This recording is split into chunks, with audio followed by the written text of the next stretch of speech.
This week's show with Gail Stafford is made possible by Cyberpointers, the online chapter of the American Needlepoint Guild. Meetings are held every other month, January, March, May, July, September, and November, and last for 5 days. The meetings are completely online with the program and chapter business conducted through online access and email.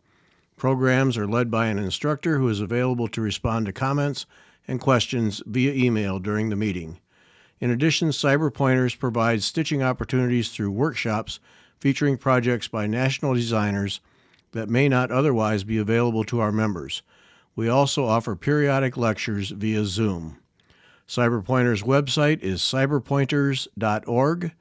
Look at the education page to see upcoming programs, workshops, and lectures.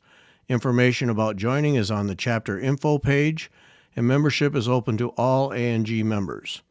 Thanks to Cyberpointers for sponsoring the show, and now our conversation with Gail Stafford.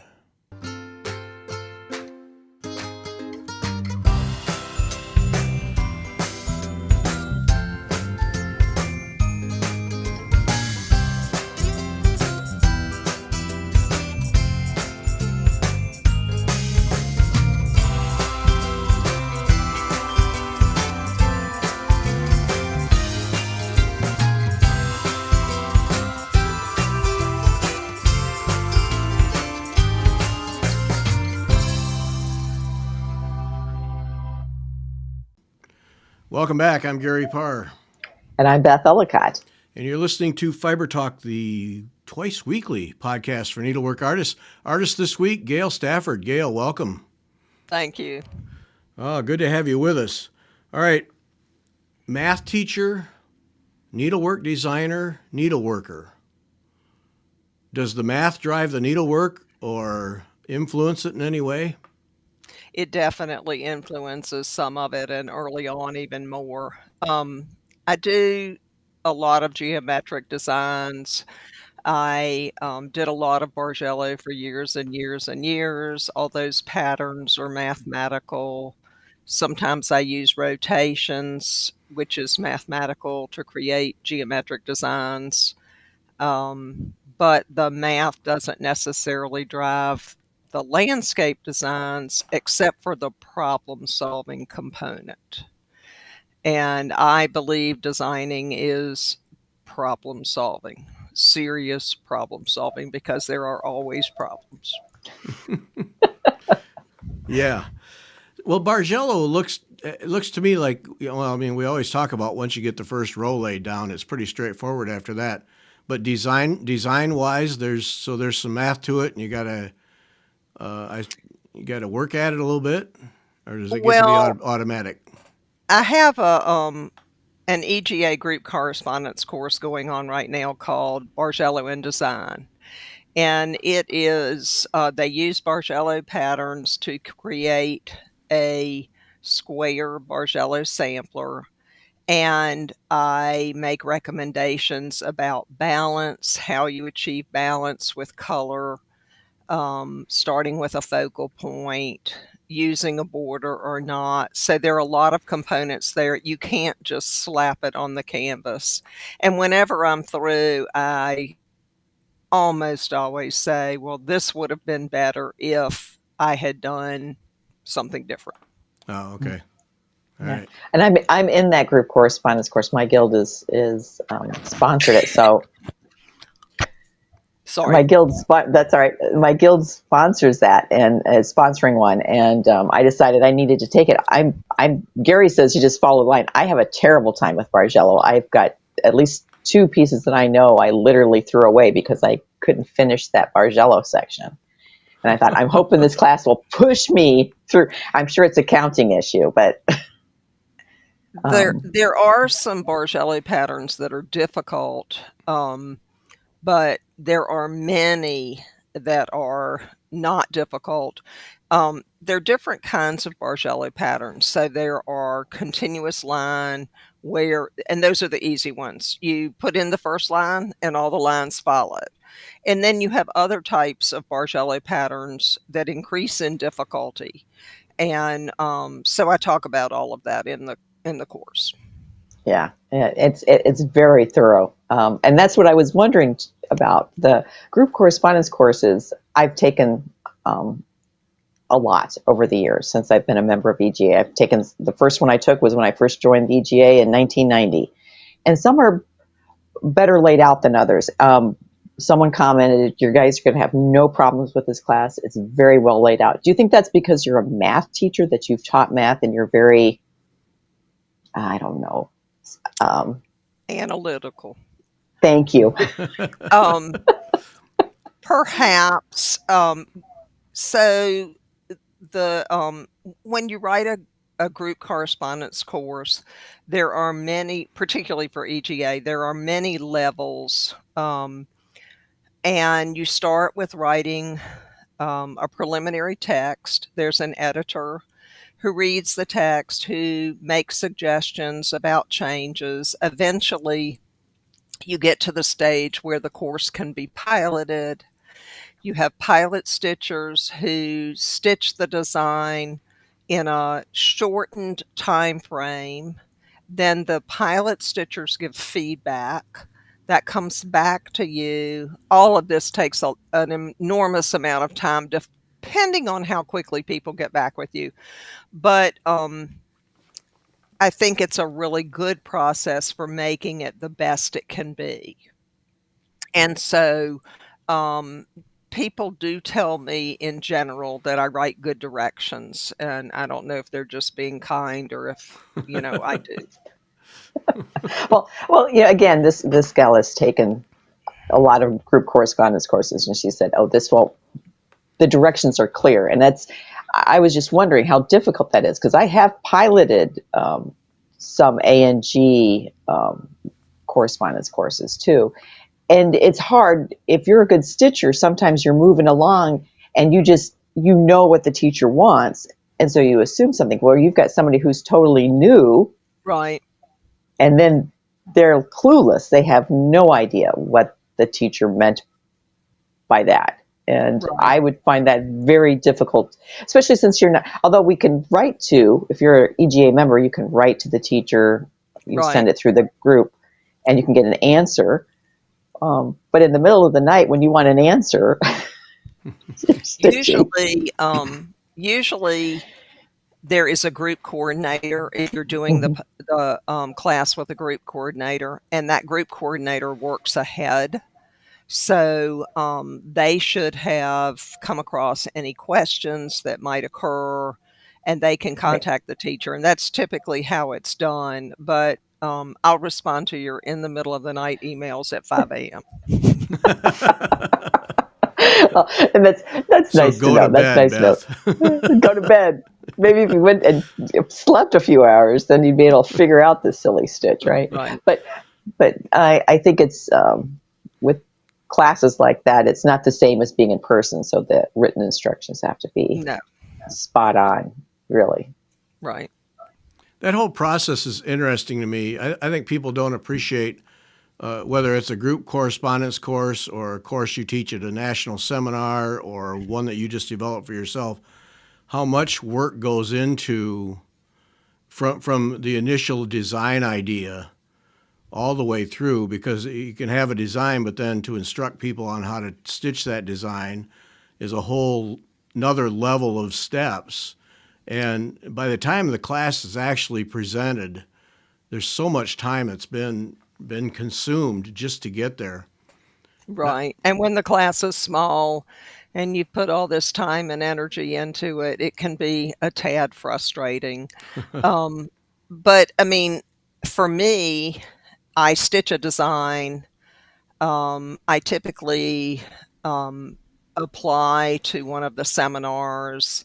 If the design gets accepted, I write the instructions. I take very detailed notes as I'm stitching so that I know how much thread I'm using in terms of the number of skeins. And I also take detailed notes about the length of a stitch, just different things.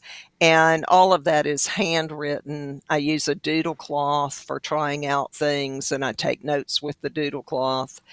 And it isn't until that class is accepted that I actually even consider writing instructions. And so it's often a year past when I actually stitched it, and hopefully my notes are good enough to remember everything. So I was typing up some notes the other day thinking this is gonna be so bad to teach. And I often think, well, I'm happy with this piece, but it'll be a nightmare teaching it. And the interesting thing is all the pain and suffering that I went through designing something, is not the pain and suffering that they go through because I've figured out how to do something. Yeah. And, and people often say, "Why did you do that in that order? Why do you put the leaves in before you put the trunk of the tree?" And my answer, I don't know. I just do. I can have a feel for where the leaves go and then put the branches in later, but they know that the tree grows a trunk and branches before it has leaves, and so they wanna do it that order. Yeah. So, you know Yeah. A little discussion going on in class, and the Right, right. They ask right. questions. I talk Uh, about the design process every time I teach a class. And I think people find it interesting. I guess I want to share my suffering, you Yeah. know. So, Well, that's today's YouTube influencers with all their videos. That's the same kind of thing. You guys are actually the precursors to that, because if you do anything for a YouTube video, the amount of time, if people give you a look behind the scenes, the amount of time it takes to film it and to explain as you're going along, not right, unlike all the time you have to put in to make notes, knowing you may never use them. Uh, right. you stop. Most people sit and stitch and never stop, and you got to stop to make the notes and remember to make the notes. I got to right. believe there's a dozen times or so where you forgot, and, and yeah, Maybe. maybe okay, yeah, Right. And then getting something to work, because your landscape pieces, I still in my mind think of that brick undulating wall that was on the cover of ANG's magazine, Needle Pointers. And I stared at that. I mean, I kept that out and I would look at it because it was just amazing. The detail you got, that was fantastic. That was actually the first original design that was a landscape that I did. And Really. and looking back on it, I don't know. It was large compared to what right now I usually do a 6 by 8 roughly. And this was bigger. It was on Congress cloth. It had tons of details in it. Um, and I got a lot of things right. I did not get the sky right. If you go back and look at that, it has a Bargello pattern in the sky, and it's just not sky-like. And today I would never use that, but that was 15 years ago, and live and learn. But and I remember stitching a section of the wall. I was with some friends, and I had an overdyed thread that had a mix of sort of brick orange and gray in it. And, and so I I said to them, "Do you think that this gray might work for the light area where the reflection is?" And they said, "Well, try it." And I mean, we're just sitting around stitching, and so it just worked, and it was like magic, and that was a wonderful thing. But the top of the wall was, how do you get that angle right? And that was very painful. And there was a road over to the left, and I can't do. I don't want the road in it. So eliminating things, and it has a lot of little stitches in it, but I was stitching it. I remember doing the trees really early on, and when I took the photos that were the inspiration photos for this, I took more than 200 photos and uploaded them on my computer. And there's this small house in the distance. And I wanted that house between these trees. And so I went back to the site, and the wavy wall. The shadow at 8:30 a.m. was significantly different than the shadow at 8 a.m., and so I tweaked the time of day. So there are a lot of things that you probably never thought about that really happened with that design. So, Yeah.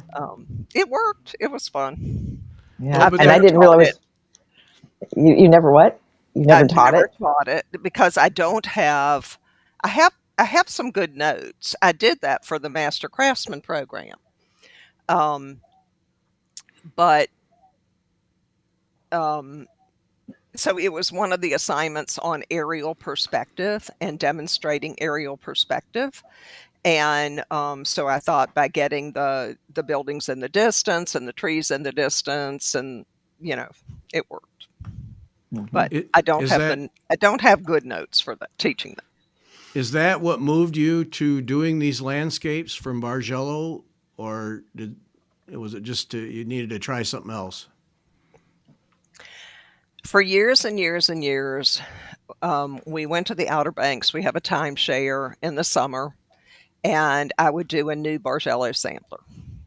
And I'd work on it, I'd set it across the room. My husband could tell from the look on my face something was wrong, it was gonna come out, and at some point, I knew that this was just not going to work for me, and I needed something to jumpstart my needlework. I wanted some kind of challenge, I didn't know what it was, and so I signed up for the Canvas Master Craftsman program.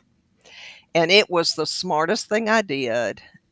It provided a challenge. It was interesting. It had assignments. Um, and when I finished with Canvas, I went to color, and color had a writing component. It was like taking a college writing intensive class, but I like to write, so it was okay. And after that, I ended up doing a third program with a design program. But um, the thing about the Master Craftsman program is you have to do an original design for step 6. And so that canvas original design was probably my first completely original design. And then I got a little bit more comfortable with it, and except for Bargello samples, those were original, but not the same thing. So Yeah, yeah. Yeah. Do all those courses?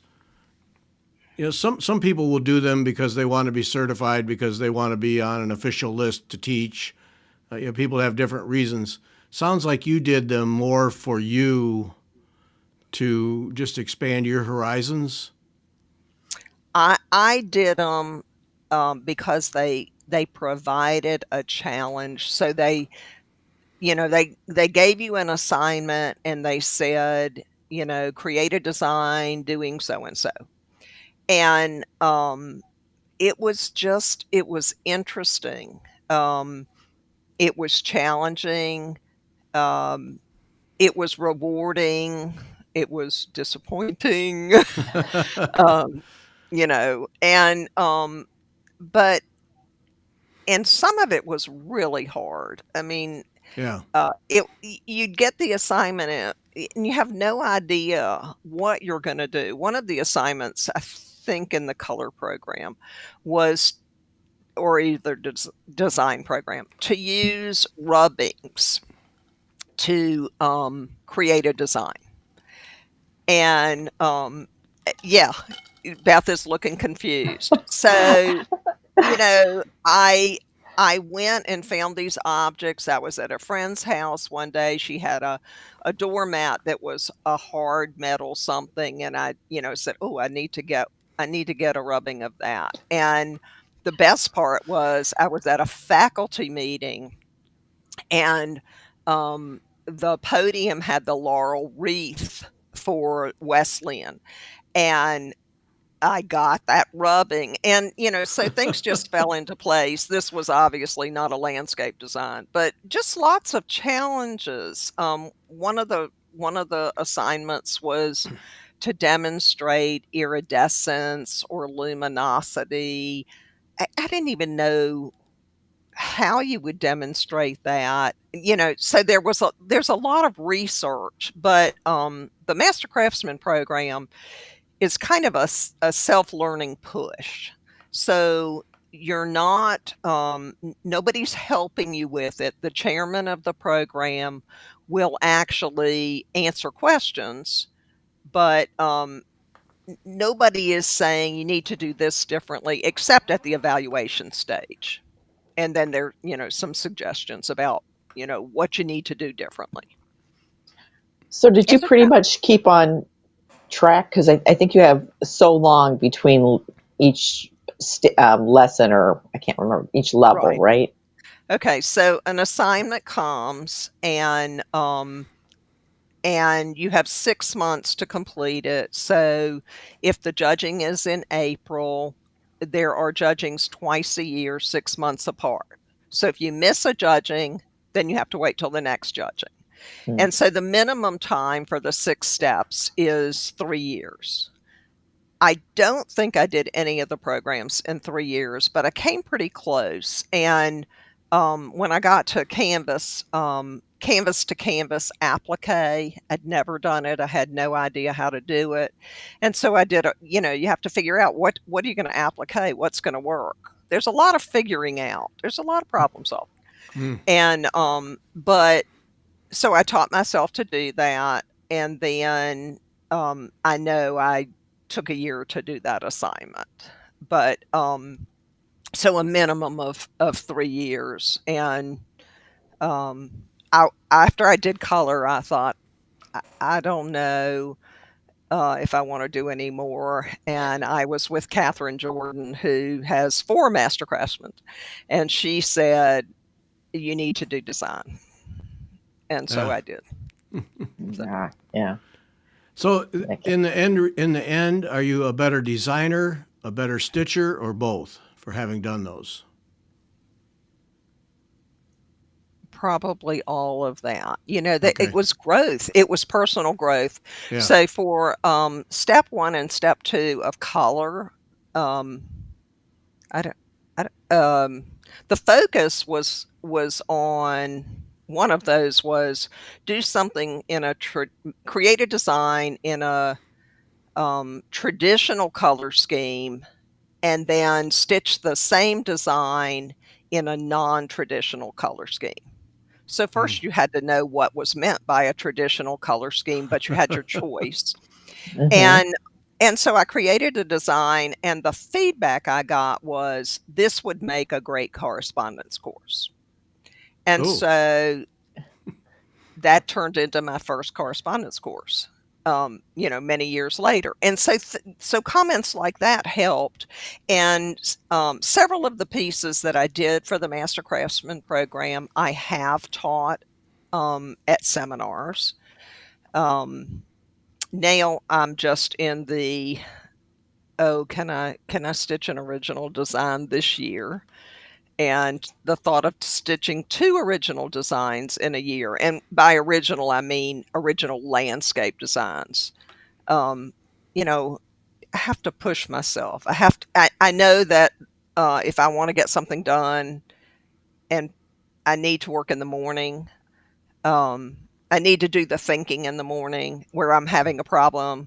I may have that problem and have to set it aside for 3 weeks, in hopes it'll go away, but, um So you still like doing landscapes then? That's still a oh, good yeah. challenge. Oh, it will be a challenge into the end of time.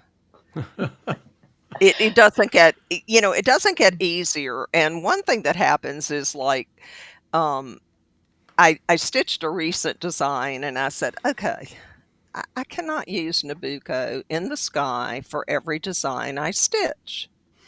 So, I painted the sky blue, and then instead of using the Nabucco stitch, which consists of a diagonal stitch over 3, and then you do over 1, and then you do over 3, and it blends over dyed threads really beautifully. So instead of doing that, I said, "Well, what if I just don't do the over 1 stitches? I'll just leave them, the canvas will show behind." And so, "Oh, good, I'm doing something different." So it worked. And then a friend sent me some of the pale blue Congress cloth. And I Oh, thought, oh, if I ever get to teach this, I don't even have to paint it if I use that blue Congress cloth. There it is, right there. Yep. yay. Yay. Win-win. Win-win. Yeah. Yeah. So the landscapes are, it sounds like they're evolving. That each one teaches you something new and you find a new level or Um, I guess I do a lot of um I do a lot of things maybe the same, but it's a different scene, so it doesn't seem the same. David okay. McCaskill has a stitch he calls the water stitch. It is a fabulous stitch, and I love, scenes that have water and water reflections. And so, something I did recently where I used the water stitch and tried to put some reflections in the water, working from left to right the way I do that stitch, it didn't work. And I had gone to a friend's house and we were just going to stitch that day, and I was real excited. I was going to make lots of progress, and of course I didn't. Yeah. And Yeah. she said, the reflection's wrong. It Oh. doesn't work. She said, the water's flowing left to right, but the reflections are vertical. And it needs to convey that. She said, I have no idea how you're going to do that, but this isn't working. So I had this sick look on my face and in my stomach because I was kind of working under a deadline and she had just blown that. And but I figured it out and I'm real happy with the end results. And so it just, I don't know, you just keep trying stuff, over and over. And I'm constantly trying different things. But I know I have this backup repertoire of, Yeah. oh, if we're doing tree trunks, I'm going to use the outline stitch. And then recently, I used the split stitch instead. Both of these are not canvas stitches. And oh my gosh, the split stitch is so much easier to use, and people were so happy about that. So I thought, well, I need to do more of that. So we'll Yeah. see where Yeah. that goes. Yeah. Yeah, that's one of the things that fascinates me about the design work is that whole aspect of all right, I'll stitch it here in my studio this way, but then I have to teach it. Can I teach it the way I've stitched it, or do I have to simplify or modify so that the majority of people can deal with it, or simply so you can teach it? Because there's got to be some of those decisions, I'm sure, that go into the process. When I apply to seminar, I've stitched a piece. I don't even know if it's going to be a 2-day class, although it usually is. And I sit down, and it's been so long since I did a math teaching outline, but I use teaching outlines for needlework. Ah, And so I sit down and I say, how much time do we need to spend on this area? mm-hmm. And so I write down, 45 minutes. And, I kind of go through the piece trying to figure out how long it's going to take to do different components. And then you add them all up, and it's either a day and a half or it's 2.5, or you've got to tweak something. But I try to figure out the time components. And it is very challenging because in a class, either face to face or over Zoom, you want you want the people taking the class to feel like they've done enough in that area that when the class is over, they can finish. Yeah. And so, so that's kind of my goal. And thinking about the order of the text. Does the order need to follow what you would do in stitching? I don't sell any designs other than people take my classes. And so I don't think they're standalone. I don't think you want to pick up the book and try to follow the instructions, except for something like a correspondence course, um, or some things like that, but not the landscapes. And some of them, one of them in particular, a dusting of snow. There's so many components in that I can't follow the order of the text, which is very frustrating to people. Um, it's okay. Yeah, that one's my favorite. That one's my favorite by far. Yeah, I really like that. Yeah. So how did all this start? How did way back? Was this a childhood thing with needlework or something that came later? Not really. I loved art as a child, Yeah. and I took private art lessons, which were painting, and I took art classes in school. And somewhere I don't know how I got to do this, but I think there were some sunset kits or things like that. I did a crewel design that was an owl. Um, Somewhere along the line, I was introduced to counted cross stitch, which I thought was great. So I was doing some of that in college. I came home from college for a break, and my mother had bought a small needlework kit, very small, um, and it was a landscape, and it had a bunch of little sections with a bunch of little stitches, and it had directions of how to do the stitches. And my mother was not mathematical, and so she thought I was brilliant because I could read the charts and follow them.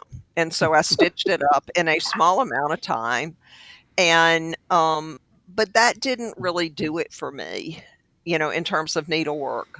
But I guess sometime after college, we lived in Suffolk, Virginia, and there was an EGA guild that met in Norfolk, and about 30 minutes away. And I joined it, and we did a four-way Bargello, and I wasn't doing, Bargello necessarily then. And I took a class on Oriental open work from Janet Mitchell Fishel, who was quite the teacher then. And I wasn't smart enough then to realize that I was taking something that was way over my head.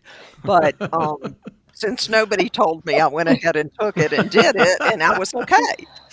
Yeah. And so I think EGA opened some doors, and then eventually I moved to Rocky Mount and became a member of EGA here, with a local chapter which no longer exists.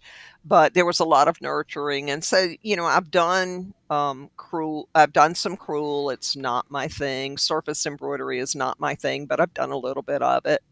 Black work on a counted ground, a great correspondence course many, many years ago.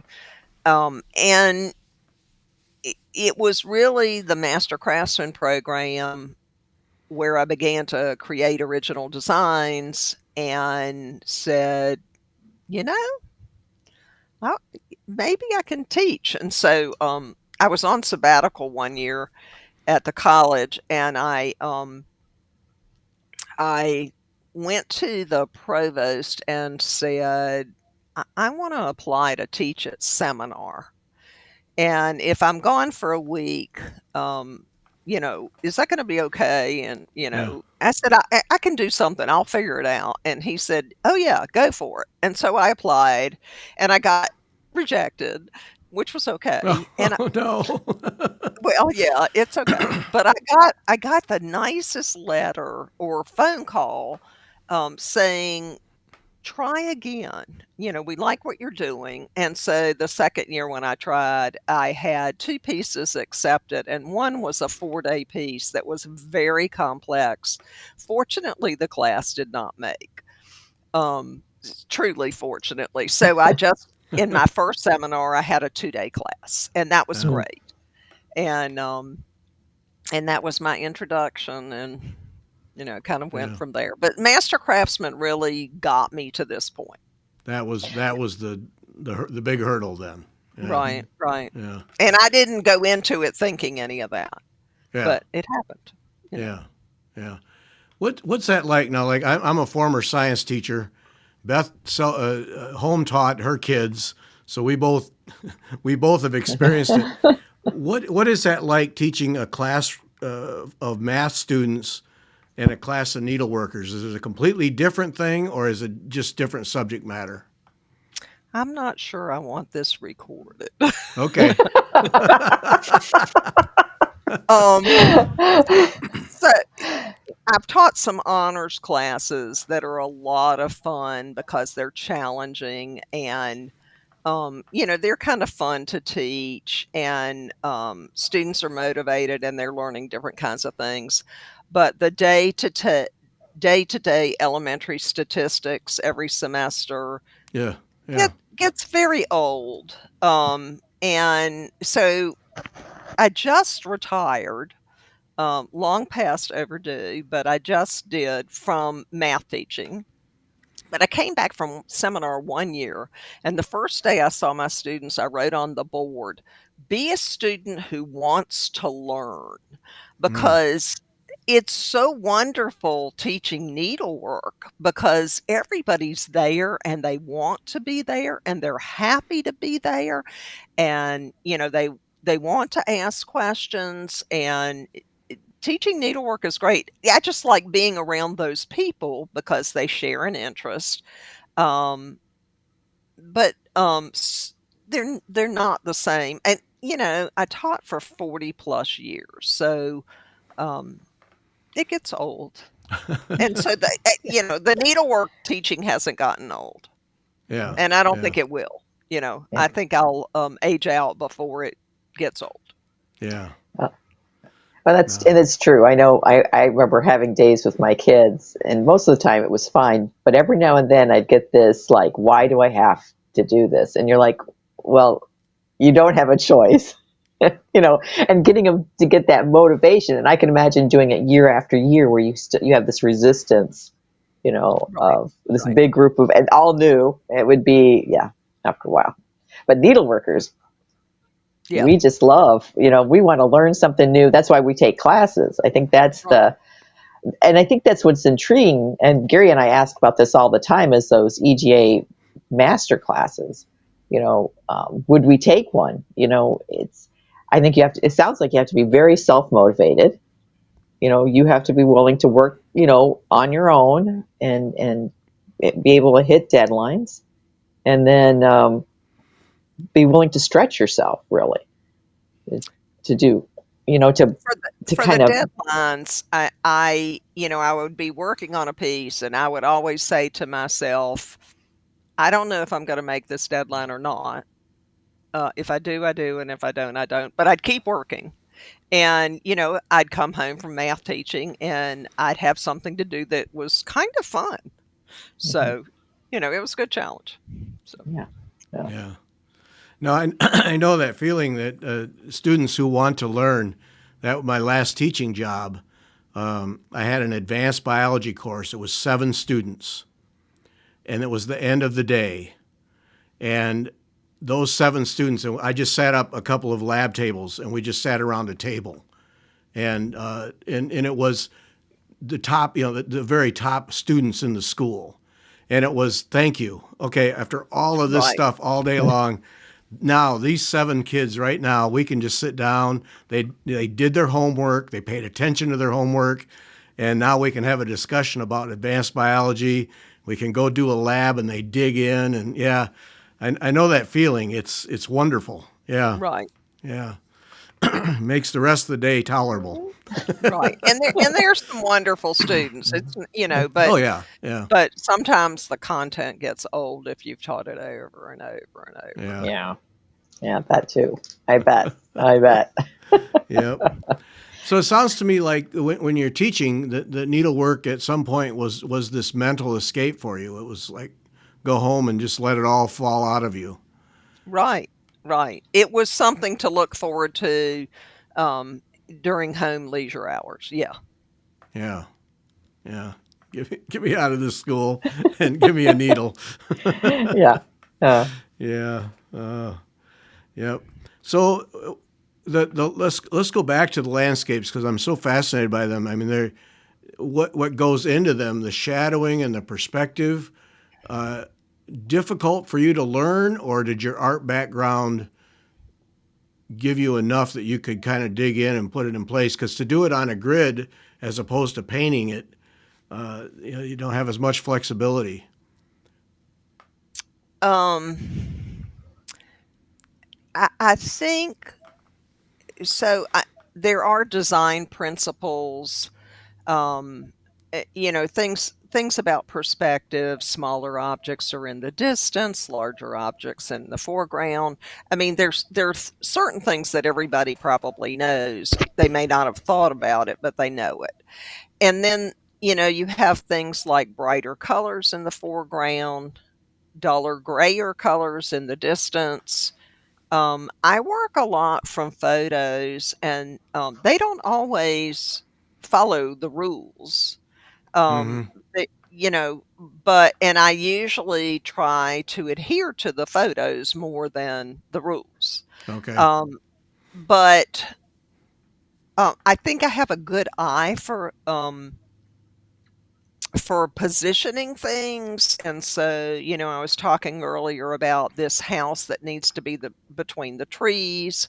I just have to tweak it to till it gets where I want. I had, a barn, and I took the photographs, and there was a shed in the front, and it had some posts. And I can look at the photo and say the angle needs to change because um, the post in the back don't they're in the wrong place. I want them to show up better for perspective. I don't know how to explain that. Yeah. But so I think some of it came from some art background, some of it came from reading about design principles, looking at illustrations, but looking at other people's work, and finding things that were very appealing to me. Elsa Parrish, way back, did some scenes where she had these very black shadows, and they were long shadows of trees on. I can't tell you the rest of that picture, but um, I know I like. I know I like shadows. I know I like almost every design is going to have a focal point, and so if I've got this barn in the foreground, it didn't do anything for me until I realized there was a little red barn in the distance. And and so it was something extra about it. I'm not being very clear about any answers on this, but No, no, you're helping because one of the things that stands out for me when I look at your landscapes is the shadowing, and not the black shadowing, but you actually make the light work throughout the scene, and that for me that stands out because that's your depth, that's your feeling, and then when you put in the stitches to give texture, to me that's what works. And I was so interested when you mentioned about the shadows because that's what makes it work for me. I immediately noticed that. Yeah. there was some assignment during one of the Master Craftsman programs about shadows. And I had some 3D models, a cone, a cylinder, a cube, and I took them outside and took some photos so that they produced shadows, and then kind of studied it. And I must have used that in one of the papers when it was talking about shadows. Mm-hmm. And another thing, the reflection on snow, I don't know if you've ever noticed how it's blue, it's not gray. Everybody wants it to be Yep. gray. Yep. Um, I had a metal roof in a design recently, and the sun it had sun on parts of it and shadow on parts of it, and the reflection in the photo was just as blue as it could be. And I questioned whether I used too strong a blue, but it's real funny when I show that to people in class, they will sometimes say, "Well, I might make mine gray." And then I pass around the No. inspiration photo and, "Oh, it really is Yeah. blue," you know? Mhm. So I really study the photographs, all the little intricate details, and I try to do a good job of that. Yeah. Now, I used to Yeah. do a ton of photography, and snow is just one of the most hateful things to photograph. But when you get it right, there's nothing like it. Right, I'm with you 100% that photographically, the camera wants to make it all gray, and you can't. And then to right, get that little sparkle that comes with the fresh snow, and to right, get Mhm. the colors right is, yeah, it's a real challenge photographically, and then to capture that in thread got to be just that much harder. Yeah. Wow. Yeah. Yeah. Yeah. It's yeah. Yeah. You kill, oh, fresh snow, get me out. Give me the sunshine and get me out. And you come back with a photo, it's like, oh geez. It didn't work. Nope, try again. Yeah. So Yeah. that you mentioned that you're evolving with your landscapes. What do you look for? Different kinds of landscapes? I mean, are you build? Is there always a building in it, or do you look more? Where are you headed with that design concept? um, I Whatever want captures your eye as you go through the days. kind of sometimes it's like, okay, I want to do a new design, I want it to be something different. Um, one of the things that I want to do is lavender fields. So Mm. I had watched a, a show um, called Landscape Artist of the Year, and it has many seasons and many episodes. But one of the episodes went to Castle Farm, um, maybe in France, maybe in England, and the painters in this show were painting the lavender fields. Mm. And I watched that episode several times, and really loved it, and I thought, I've probably not used that kind of purple in any design. And so I've done some preliminary stuff with lavender fields, and I should have made a trip, um, to a lavender field this past summer and taken some pictures, which I did not do because it requires travel. But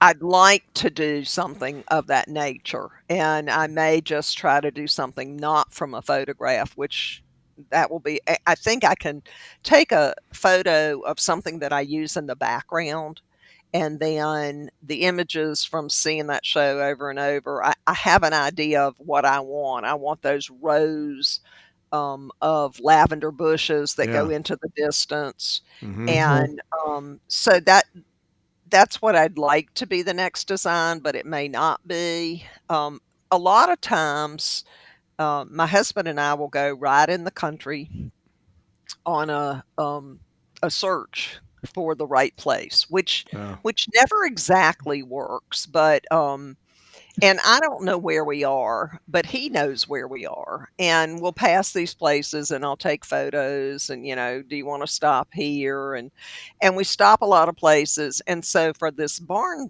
that I did, we stopped and took some pictures, and when we got home, and it was about 30 minutes away, when we got home, it was I wanted to go back. I Yeah. needed new pictures. So, we did, and I got better pictures from a different perspective, so that helped. But some of those things come from that. The dusting of snow is a gazebo located around the corner from me. It's just a beautiful property, and so it was easy. I went back in the spring and did a second design for the same gazebo. Had a lot of trouble with the shadows on the grass and the time of day. Yeah. Yeah. Um, Yeah. so Time of some of them day. come from the azaleas are in the backyard down the road from me. I called the woman whose house it is and said, "I'd like to take some photos of your azaleas. Can I? Do you want me to call before I come? No, come anytime." And so Hmm. things like that. Yeah. Mhm. Yeah. Yeah. Do you mind if I creep around your yard for a couple hours? Yeah. Sorry. That's right. Yep. No, no, Yeah. it's fine. No, I had Yeah. I was doing photographing a series of doors because I lived in a town that had old houses, and walking around town and with a tripod and photographing doors because they're their own fascinating art form. And I had a lady come out. Why are you taking a picture of my door? And I was across the street. I said, "Don't worry about it. I just want the door." And There's a uh, log cabin on some property, that's not far from us that I'd like some pictures of, but my husband says, please don't get killed going, on their property and taking a photo. So I haven't done it. Yeah, you have to think about that. Now, your husband is a woodworker, which is its own He art form. is. Yeah, yeah. Maybe we want to do a show with him because I love good woodwork. But as artists in two art forms, do you feed off of each other? Do you critique each other? So yes, absolutely. In fact, he's been working on some mystery project. And and I haven't seen it, and it's getting close to coming in the house. And he says, I'm his best critic, but it's really bad if he brings in something and I don't like it. There's no hiding it. He knows the minute he sees my face. So that's not great. But I'm sure he would love to do a show with you. But his ort bowls, he's turned 1,000 ort bowls recently. I said, "Oh, I really like that dyed and lime process. Uh, would you make me an ort bowl that way?" And so, 2 new ort bowls appear on my table, and, Uh-huh. um but yeah, he does beautiful woodworking. Yes, in fact, the one that he just did for me is dyed in lime like that. Oh, good, I'm glad you have his ort bowls. Excellent. Well, I don't Well, know we if I don't have his or have. not. Where Uh, does he? Oh, my one's the wrong way. There we go. He used to, sell on Etsy, and he doesn't now. So, it's Mike's turn? yeah, but he doesn't have, That's your he's not. husband? That's my husband, yes. Oh my word! See, I'm Can you so believe glad. it? Yeah, I know you have several, you're gonna show them all. Oh Excellent. man, I really? just have Who I just have knew? one. Oh, I'm an addict of his stuff. Oh, I was so Oh, disappointed when he quit selling. Oh, who knew? Yeah. That's gorgeous So work. I mean, every one of them is just spectacular. yeah, they are yes. spectacular. Wow.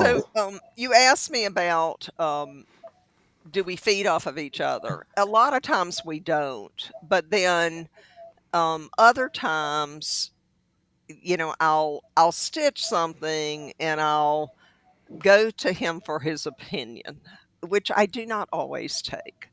But, so I was stitching some boats and they had this mast, "What do you think?" And that kind of thing. One day I was stitching the spring gazebo, and, it has some stairs in the front and some rails in the front and some rails in the background. And so I had gotten to the point where I was trying to stitch the rails in the background, and I couldn't figure out, are they going to look like they're higher than the rails in the front, at the same level, or lower? So I stitched them one way, showed him, no, that's wrong. Of course, I already knew it. Stitched it the second way, showed him, Wrong. Took it out again. And they were actually at the same level as it turned out, and I guess what we needed to realize was we were kind of at eye level with that, and so they would be at the same level. So he has Mhm. a good eye for perspective, and he definitely has strong opinions. So I was recently trying some sky stitches, and, I tried 4 or 5 different things, and he thought they were all awful, and, one of them I thought really might work, and so, Mm. despite the fact that he didn't think it would work, and he made that clear to me, I was willing to try it. So, of course, I put it on the canvas, and it doesn't work. So, then I rip it out eventually, but, it's okay for him to be right. I just sometimes have to convince myself. So we do feed off of each other sometimes, and he likes when I really like something, so and Yeah, and most of the stuff he does, I really like, so yeah. Well, he is Yeah. highly skilled. I'll tell you, this stuff is Yes. it's spectacular, man. Yeah, Yeah. Yeah. that year when he said he wasn't doing it anymore, it wasn't selling anymore. I was just like, oh no, Yeah. because it was the year because you'd have to get to him earlier. He'd sell out, and Right. that year I was right on top of it, and I checked it, went to the Etsy shop because I knew I was early. Nothing. It's like oh, Well, Oh. I beg was him, posting beg him to sell more. yeah, I was posting on Needlepoint Nation, usually around the 1st of September, I'd put a post and, show a picture, "This is what he's selling this year," and, you know, as soon as that post went up, because there's so many people at Needlepoint Nation, the first 24 hours were chaos in our Oh, house. Um, because I guess people were anxious to get to the stuff and they'd bought right. before, but yeah, he Yeah. he he was happy about all that. Oh, I bet. I bet. It does beautiful work, though. I mean, this Yeah. feels. I like touching things, so this is the tactileness of it. It's Right, so beautiful. right. Besides how it looks. So yeah. Yeah. Beg him, please, sell Okay, more. I'll see what I can do. If it's the selling part, we'll help him, Yeah. whatever. People need to own these things. Yeah, Yeah. they're gorgeous. They are just Yeah. gorgeous. They are They're special. gorgeous. All right, Yeah. Gail, thanks so much. Boy, what a journey, and your landscape work is just just right. Just right. Thank you. Yeah. I appreciate it. Oh, so what are we teaching now? You're teaching at EGA and ANG seminars this year, That's correct. and then those are all signed up for. But now, can we talk about next year? Or is it too early? Yeah. Okay. Um, I know. I y I'm Never not mind. sure. So at the 2024 seminars, they will exhibit the pieces for the Right. 2025 seminars, and Right. that's typically when they're introduced, and then they'll show up on the website sometime after that. Yeah. So Well, whether I'm supposed to talk about it or not, yeah. I don't know. I knew when I asked that you were right in that gray area where you didn't know if you could talk or not. So just never mind. Right. One of the pictures that I sent you is actually a 2025 piece, but I did ask permission about, was it okay to Oh, send you? okay. So that Okay. at least I got a positive answer on that, but I Yeah. won't talk about which one that was. Okay. I'll just use them all. Yeah. Right. Yeah. Yeah. Great. Great. Yep. All right, Gail, thanks. Really enjoyed it. Yes. Appreciate it. Thank you Thank you so much. Yep. Thank thanks you. thanks to everyone for listening.